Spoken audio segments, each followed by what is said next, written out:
자, 서양의 죽음관 대표적인 사상가, 그죠? 플라톤과 고대 플라톤, 그 다음에 에피크로스, 그 다음에, 현대 하이데거 이러한 그 사상가 이름이 나오죠. 여러분들 이런 사상가 이름이 나오면 일단은 싫고 거부감이 들 텐데 선생님이 매번 수업에서 강조하는 부분인데 이런 사상가의 이름이 나왔을 때 이런 사상가들의 이름에 거부감을 갖지 않고 여러분들이 그냥 그렇게 이런 사상가들의 이름이 바로 이 수업에 주제구나 라고 생각을 했으면 좋겠어요. 왜냐하면 막 사상가의 이름 난 사상가 몰라 모르겠어 이렇게 계속 가거든. 그러니까 이런 사상가의 이름이 나오면 이게 그냥 단원 주제구나 단원의 제목이구나 이렇게 생각을 해줬으면 좋겠어요. 먼저 플라톤 해볼게요. 자, 플라톤의 죽음관을 우리가 이해를 하기 위해서는 그가 세상을 어떻게 바라봤는지, 자, 세상을 바라보는 관점을 뭐라고 하죠? 그렇지, 세계관이라고 하죠. 플라톤은 특이하게도 세상은 두 개가 있다라고 생각을 하는 거야. 두 가지 종류의 세상이 있는데 우리가 지금 현재 살고 있는 세계가 무슨 세계다? 현실 세계겠죠. 그리고 또 어떤 세계가 있냐면 정말로 이상적인 세계, 정말 진짜가 있는 세계가 따로 있다고 따로 존재한다고 주장을 했어요. 이런 이상 세계를 또 뭐라고 얘기를 하냐면 이데아게라고 합니다. 이런 단어들도 이상 세계를 플라톤은 이데아게라고 했구나. 아무튼지 간에 지금 우리가 현실에서 우리가 진짜라고 믿는 그런 모든 것들은 사실 이상세계에 있는 진짜 모습의 가짜다. 즉 모방한 것일 뿐이다 라고 얘기를 했어요. 그러면 진리는 어디에 있을까? 현실 세계에 있을까? 이상 세계에 있을까? 맞아요. 진리는 여기에 있어요. 여기. 진정한 사실, 진정한 진짜의 진리는, 완전한 진리는 이상세계에 있어. 그러면 우리 이상세계에 있는 이런 진리를 어떻게 파악할 수 있을까? 플라톤은 바로 우리가 가지고 있는 영혼 안에 이성을 통해서 알 수 있다라고 보았어요. 근데 여기에서 중요한 포인트는 육체를 가지고 있는 상태에서는 우리가 이상세계에 갈 수가 없어. 이상세계를 가려면 우리는 영혼의 상태일 때만 갈 수가 있는 거야. 이게 포인트야. 그지? 그래서 우리는 영혼의 상태로 모두 다 이런 이상세계에 있었다라고 봐. 이렇게 다 웃고 있죠. 그죠? 왜 웃고 있냐면 다 순수한 영혼의 상태이기 때문에 바로바로 진리를 알 수 있는 그런 환경이었거든. 진리는 뭘 통해서 알 수 있는 거야? 그렇지. 이성을 통해서만 우리가 알 수 있는 거거든. 근데 문제는 뭐냐면, 어떤 이유인지는 정확하게는 잘 모르겠지만, 이런 영혼들이 무엇인가 잘못을 했어. 잘못을 해서 이 현실 세계로 오게 됐다라고, 플라톤은 주장을 했습니다. 근데 여기에서 큰 문제점이 있는데 현실 세계는 영혼의 상태로만 존재하는 것이 아니라 뭐와 같이 있죠? 그치? 육체도 같이 있어야 되는 상황이거든. 그래서 플라톤은 뭐라고 표현하냐면 현실 세계에서의 영혼은 다 육체에 갇혀 있다라고 표현을 했어요. 자, 봐. 사람이야, 여러분들. 자, 어때? 그치? 영혼일 때는, 그치? 이성을 통해서, 영혼 안에 있는 이성을 통해서 바로 진리를 정말 바로 완벽하게 알 수 있는 그런 상태였는데 지금 어떤 이유든지 뭔가 잘못을 해가지고 현실 세계에 왔고 현실 세계에서는 육체랑 같이 있어야 되는 상태이기 때문에 이렇게 영혼 안에 있는 이런 이성이 육체 안에 갇혀있게 되는 거지. 그래서 진리는 어디에 있어? 여러분들, 진리는 여기 현실 세계에 있니? 아니면 이상 세계에 있니? 맞아.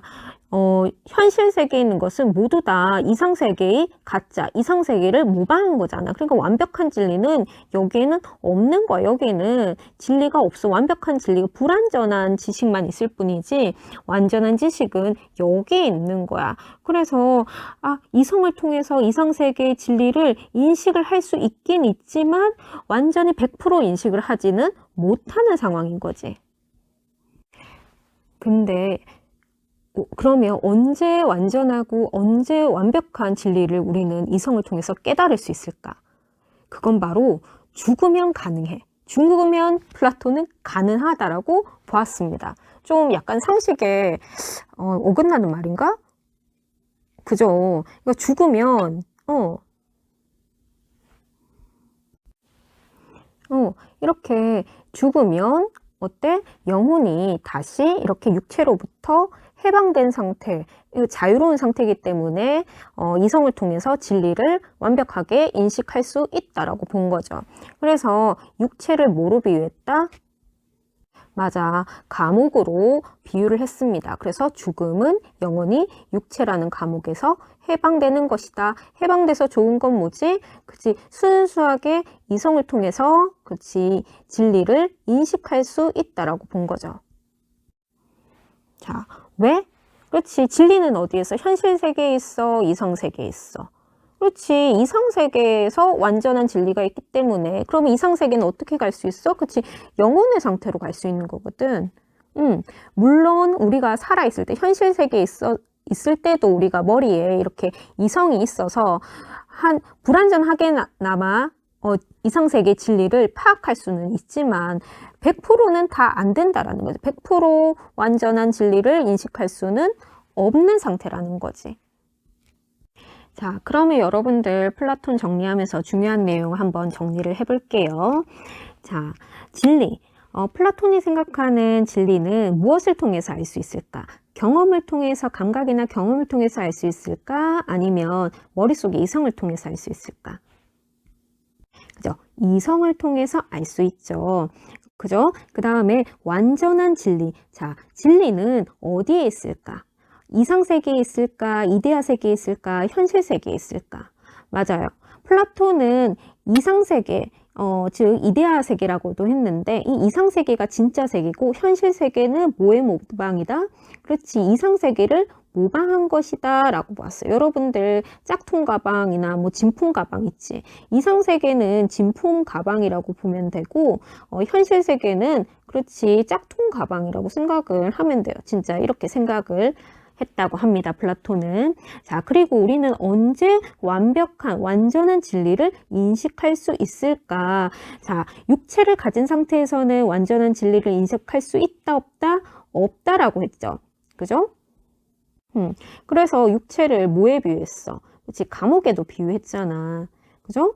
그러면 죽으면 어떻게 된다? 그렇지, 영혼이 육체로부터 해방이 된다. 영혼이 육체로부터 해방된 상태를 우리가 죽음이라고 얘기했다는 점, 플라톤의 가장 큰 특징이죠. 그러면 죽음 이후의 세계를 뭐라고 하죠?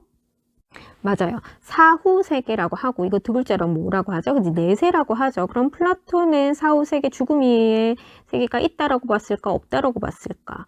그죠? 이상 세계는 죽음 이후의 세계잖아요. 그죠? 그러니까 내세를 사후 세계를 인정했다라고 한다는 점 여러분들 정리하면 되겠어요. 자, 다음으로 에피크로스예요.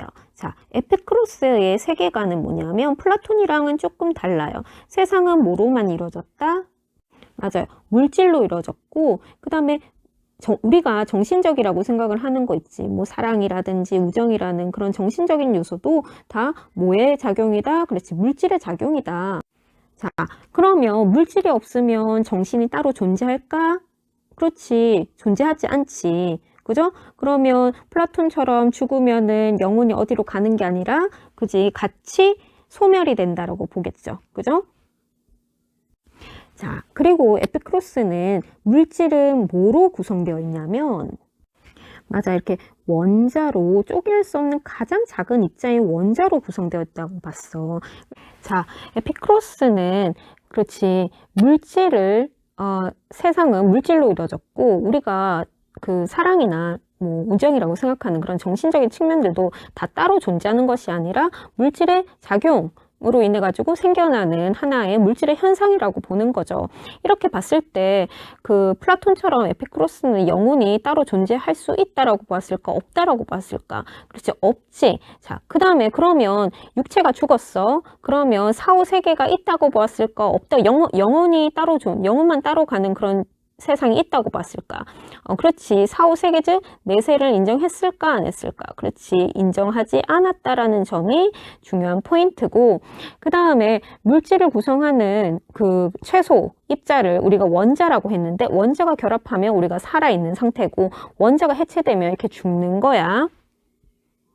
그래서 에피쿠로스는 죽음은 뭐라 그랬죠? 원자가 결합된 상태야, 해체된 상태야. 그렇지? 원자가 해체된 상태이기 때문에 더 이상 물질로서 이렇게 존재하는 것이 아니고, 고로 영혼도 따로 한다, 안 한다?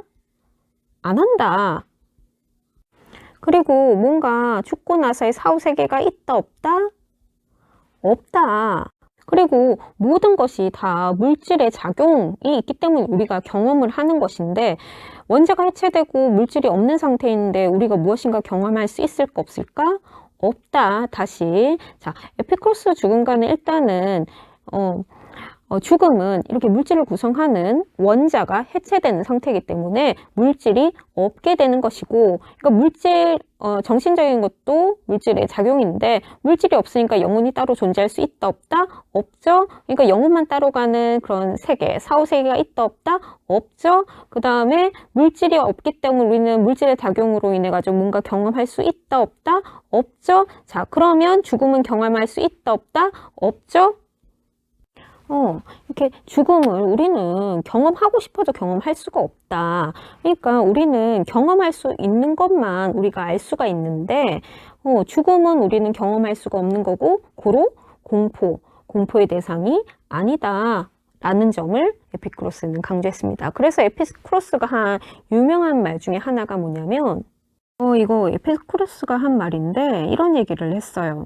우리는 경험할 수 있는 것만 알 수 있다. 그런데 우리는 죽음을 경험할 수가 없다. 이런 얘기예요. 이게 무슨 말이냐면, 일단 우리는 죽음을 경험할 수가 없다. 왜?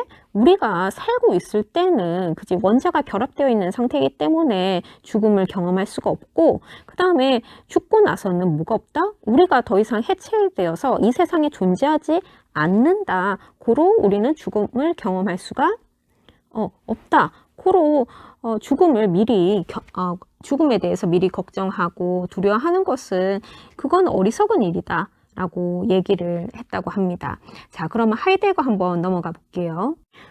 하이데거는 대표적인 실존주의자인데, 자, 실존주의 할 때 이 실존의 뜻이 뭐냐면, 어원적으로 봤을 때는 실존, 즉 현실, 여기에 존재하는 나를 실존이라고 합니다. 즉 개별적인 인간들을 다 실존이라고 얘기를 하는데, 실존주의는 이런 개별적인 인간들의 주체적인 선택과 결단 있는 태도를 굉장히 강조를 합니다.